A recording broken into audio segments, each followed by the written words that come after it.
Hey everyone, welcome back to another exciting episode of The Zurvivalist. Here we are, episode number 31 of the series. This is leading off our 3-day Halloween extravaganza of episodes leading to the season 3 finale.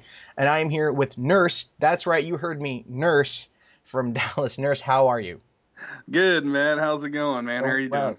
So you are a fan of the show. Big fan. Big fan of the show. Love to have you on. And I know you have some thoughts, as you were telling me, about some of our previous interviewees on the show. And I kind of wanted you to share some of your thoughts about that as we go into this thing. So let's say, I'm just going to change the question. Instead of what would you do, what wouldn't you do to survive, so you could survive a zombie apocalypse? Well, first of all, I would have my own mode of transportation. I wouldn't be on a bus and and die. And I would prepare ahead of time. And most of the guys that I listened to on your episodes, they weren't prepared at all. I mean, they would go get supplies when the outbreak started. I'd prepare ahead of time. I guess you could call me a modern day prepper. It's kind of a boring topic, but the whole point of it is being prepared early on and before the apocalypse happens. What you want to do is you want to have at least 6 months worth of food in your house. You can store it away at your house. I'm not one of those doomsday apocalypse people that say the end of days are coming by, but I just want to be prepared. If there's a hurricane or the lights go out for a week, we have a snowstorm we're stormed in, I have food for my family. I have weapons to protect myself. In preparing for a disaster, you can be prepared for the zombie apocalypse. So I have all my supplies all ready to go, all my weapons ready to go. My family's trained up. I wouldn't wait to the last minute, just like that chick in Canada. I have no idea how she's going to survive in the middle of town. But she has no escape plan. She's going to go to her dad's. So I'm like, okay, what are you going to do when you get to your dad's? What if there's zombies? And she didn't think about that. So, I have everything planned out unless I become a zombie first. See, that would be the problem right there. That's right. Let me ask this. Okay, so you mentioned that that you suggest having 6 months of food storage, ready to go. What kind of foods would you think? Like, I know, of course, non-perishables, but like, what would you, or what do you have, and what would you recommend? Well, what I recommend to the audience is there's this food. It's a camping food. It's called Mountain House freeze dried foods, and you can get 6 months worth of that. They come in number 10 cans, and you can get that, buy it in bulk. Spending 2 or 3 paychecks on it, which is a lot. It's around $2,000 for about 6 months worth of food. But you can also do food rotation at the grocery store. You can do this thing called copy canning, where you go to the grocery store, you buy like whatever you eat. You buy what you eat and you store what you eat. So I like raviolis. So I buy 3 raviolis one time I go to the grocery store, and when I come back I buy 4. And then I put it in this rotation where if I eat one, I'll put the next one in the back. So it's kind of a rotation so it won't expire. But you have conventional food and you have those free dried foods. So Okay. that's what I would do for food. That would work out. That'd work out. So you mentioned mode of transportation. Are you thinking like a hybrid for gas, or something more rugged for terrain problems? Well, since I live in Texas, I'm gonna have full drive. So, but the thing is, I only live 15 minutes from my house. So I only work 15 minutes from my house. So what I do is you carry what you have in your car. You carry at least a 72. It's called a 72-hour pack, or EDC, which is everyday carry.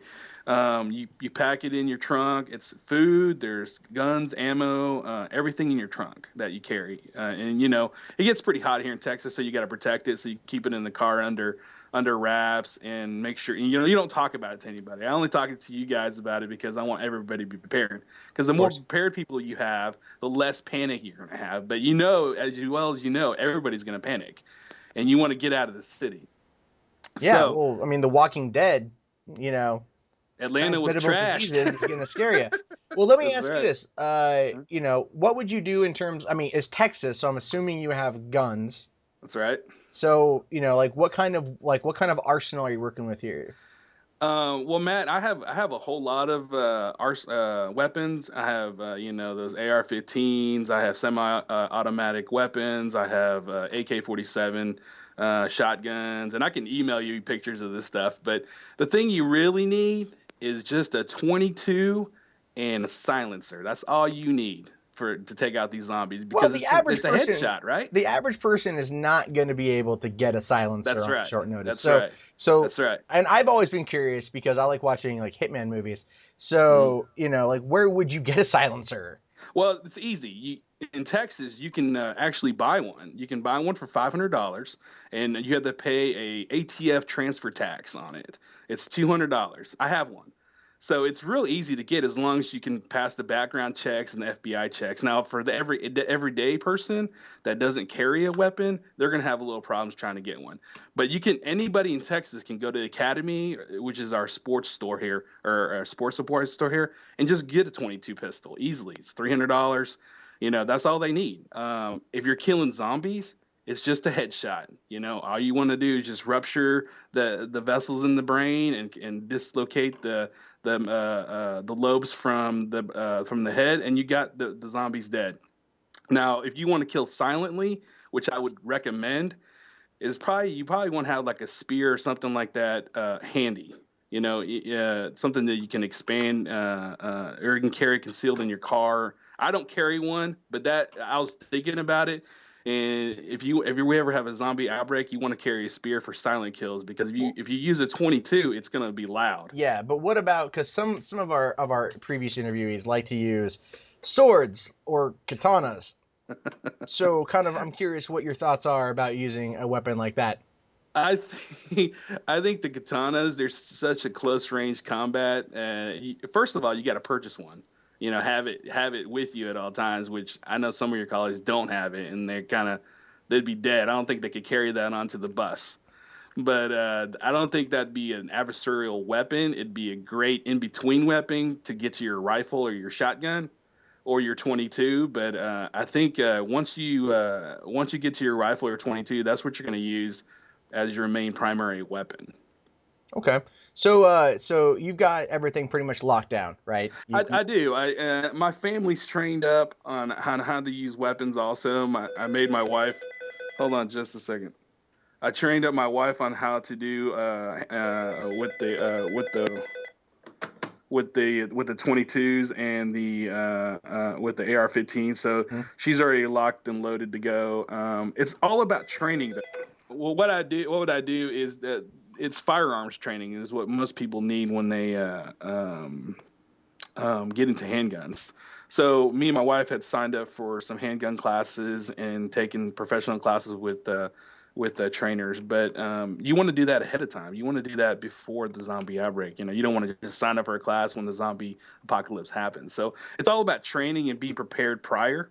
And that's what I'm trying to really get everybody to understand that preparing for any disaster is the key to not being miserable when the disaster happens. Because as you can see, man, if we have anything happen like an economic collapse, you still be prepared. We only have 3 days worth of food in the grocery stores right now. Any grocery store. You go to the grocery store. There's only 3 days worth of food on the counters. Those grocery stores get resupplied every 3 days. Hmm. So, that's something to think about. Water is another thing. If you don't have water, you might as well just not even eat because you have to have water to digest your food. That's So true. it's 1 gallon per day per person, and we have that stored up at our house. We have or Zirca delivers water to us, so it just keeps on coming. So we just stock it up. And then you want to stock up on that. We have 55-gallon drums that we stock up on water. So basically, if to answer your first question, how you answer with all the other interviewees, you start your question with, how would you survive? How would I survive? I'd drive home first with my wife. We would hole in for about 6 months. I would observe the zombies and how they react and what they're attracted to. You want to observe, and that's how you beat your enemy. You get to know them. You True. see what triggers their thirst, or do they hear? Do they smell? What attracts them to people? And then you use that against them. Well, let's say So for argument's sake, because I mean you're pretty much locked down. I'm pretty sure your house would be secure against the undead. But what about, like your neighbors or people trying to do some looting, or whatever? Like, would you, like handle that Texan style? No, no. If it was my neighbors and everything, I know my neighbors pretty well. I would help them. That you always keep a little bit extra food for your neighbors. You always want to feed them because you're gonna have to live with them. So I know my neighbors very well. Most of my neighbors are hunters, so they know a little bit of basic preparation and preparedness. So I've kind of talked to them about it, and how we would band together if we had some disaster happen, civil unrest or anything like that that may happen here Now, in the do you States. have a backup, point? Like, let's say your house goes down, everything's overrun, what would you do? Well, we have a bug out vehicle basically. We have a 4-wheel drive vehicle that we can. Our land is about 200 miles, or not. I'm sorry. Our land is about an hour away. It's 200 acres. And we have a little farm there, and we have a barn that we have hold up, and we have it pretty secured. We have a little basement area that we made into like a little, survival shelter. But it's made, it has extra rooms in there, and we can go down there. We have plenty of food down there.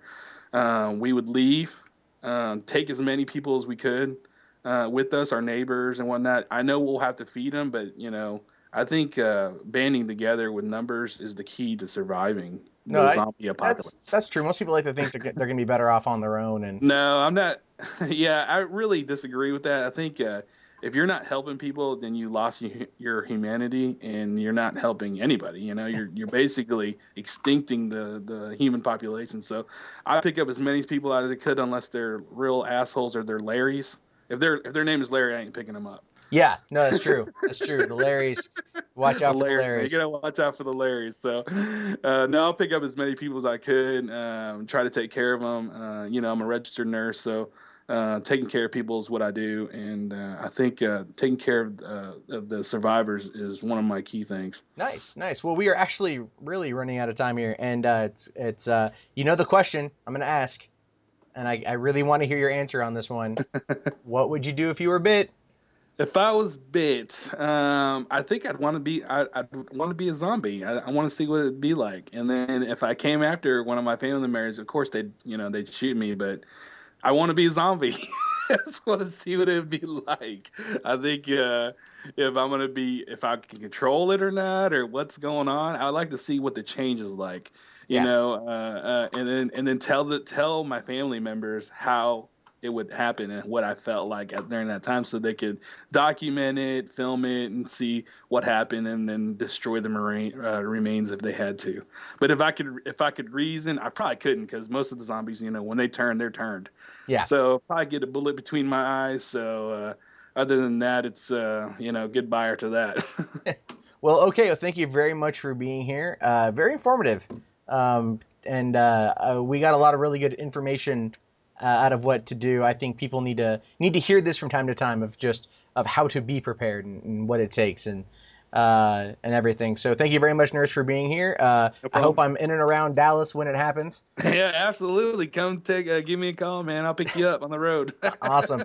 And for all of you guys listening at home, be sure to tune in tomorrow afternoon for another great episode on the show, followed on Monday by the season 3 finale. And you can find us at Zurvivalist.com, kzomradio.com, twitter.com/kzomradio, facebook.com/kzomradio. We're all over the net. Just Google KZOM and Zurvivalist and you'll find us. Thank you very much for tuning in. My name is Matt Jarbo. See you guys tomorrow.